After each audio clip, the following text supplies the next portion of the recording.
O livro do profeta Malaquias. Ele viveu cerca de 100 anos depois que os israelitas regressaram do exílio babilônico, e a sua mensagem foi dirigida às pessoas que estavam morando em Jerusalém já há algum tempo. O templo tinha sido reconstruído e as coisas não estavam indo bem. Basta lembrar as histórias de Esdras e Neemias. Agora, quando os israelitas regressaram do exílio, as suas esperanças estavam bem altas. Eles iriam regressar e reconstruir as suas vidas e o templo, e todas as grandes promessas dos profetas se tornariam realidade. O Messias viria e estabeleceria o reino de Deus sobre Israel unificado e sobre as nações, e traria justiça e paz a todos. Mas não foi isso que aconteceu. Os israelitas que repovoaram a cidade foram tão infiéis a Deus quanto seus ancestrais, o que resultou em pobreza e injustiça. E assim, em Malaquias descobrimos o quão corrupta esta nova geração tinha se tornado. O livro foi concebido como uma série de disputas, e a maioria das sessões começam com Deus dizendo algo, fazendo uma reivindicação ou uma afirmação. E Israel discordará ou questionará a declaração de Deus. E Deus responderá e oferecerá a última palavra. Isso aconteceu 6 vezes. Nas primeiras 3 disputas, Deus expõe a corrupção de Israel, e nas últimas 3 ele confronta a sua corrupção. E a impressão geral que você tem desses argumentos e disputas é que o exílio fundamentalmente não mudou nada nas pessoas. Os corações de Israel são tão duros quanto sempre. A primeira disputa começa quando Deus diz que ele ainda ama o seu povo da aliança, apesar de seus fracassos. E Israel contesta a Deus rudemente, dizendo: "Como você tem nos mostrado amor?" E assim, Deus os lembra de como ele graciosamente escolheu a família de Jacó como seu ancestral para se tornar o portador das promessas da aliança de Deus, em vez de Esaú, seu irmão, e a família que veio dele, que eventualmente veio à ruína. Lembre-se das histórias de Gênesis e do livro de Obadias. Assim, desde a primeira disputa, Israel é exposto com suspeição, duvidando do amor e da fidelidade de Deus. A segunda disputa expõe um problema com o segundo templo de Israel. Deus acusa o povo de desprezar e profanar o templo. E o povo dispara de volta: "Como temos te desprezado?" E assim Deus responde enfocando as pessoas, como elas são desonestas e trazem oferendas vergonhosas de animais doentes que mostram que eles não valorizam ou honram o seu Deus. Mas não são só as pessoas, são também os sacerdotes que administram o templo. Eles não apenas toleram, como participam dessas formas corruptas de adoração.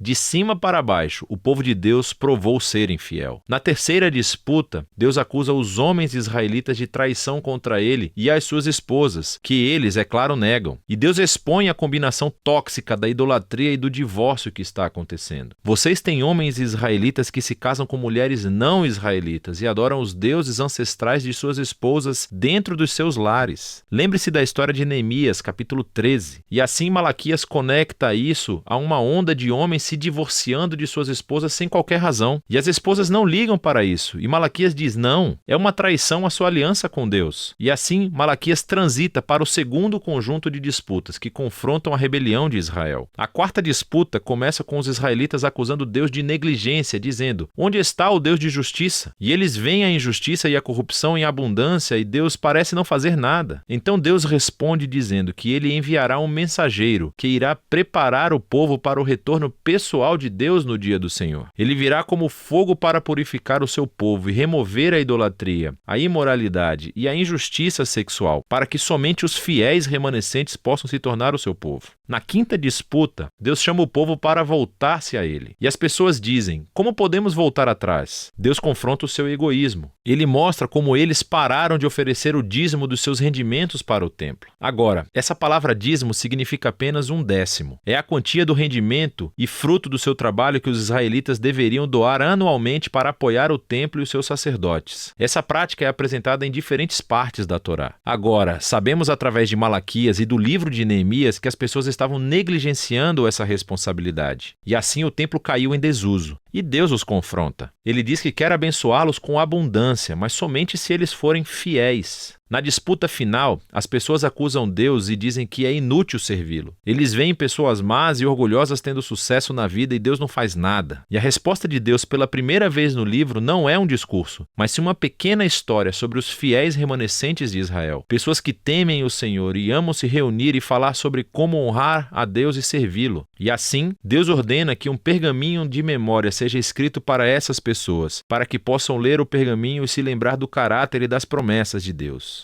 Malaquias aqui reflete sobre o dom divino das Escrituras, como elas nos apontam para o passado para lembrar o que Deus fez para inspirar fidelidade e esperança para o futuro, o que leva à conclusão do livro. Ele capta e desenvolve as imagens da quarta disputa sobre o dia do Senhor que está próximo, mas ela se desenvolve ainda mais. Ele diz que Deus designou um dia de purificação do julgamento que consumirá os iníquos dentre o seu povo. Mas o que a conclusão acrescenta é o futuro dos fiéis remanescentes, porque para eles o dia do Senhor não é uma ameaça, é motivo de alegria. Será como os raios do sol nascente que trazem cura e vida e esperança para o futuro. E assim, as disputas de Malaquias chegam ao fim. Mas há algo a mais nesse livro. Os 3 últimos versos não fazem parte das disputas e, na verdade, são um apêndice final, trazendo o fechamento não apenas para Malaquias, mas para toda a coleção da Torá e dos profetas. Então, primeiro, o leitor é chamado a lembrar da lei, ou da Torá, do meu servo Moisés. Isso lembra a história e as leis da aliança que você encontra nos 5 primeiros livros da Bíblia. Mas então ouvimos esse resumo dos livros dos profetas. Vou enviar o profeta Elias antes do dia do Senhor, que restaurará os corações do povo de Deus. Portanto, essa conclusão resume a Torá e os profetas como uma história unificada que aponta para o futuro. Israel foi redimido por Deus e eles o traíram através da sua rebelião e corações duros, quebrando as leis da Torá. Mas as Escrituras antecipam um dia futuro, quando Deus enviará um profeta, um Moisés, um novo Elias, que restaurará o povo de Deus e curará os seus duros corações. Lembre-se de todas as promessas de Deuteronômio, Jeremias e Ezequiel. E assim, esse apêndice final apresenta as Escrituras como um presente divino para ler,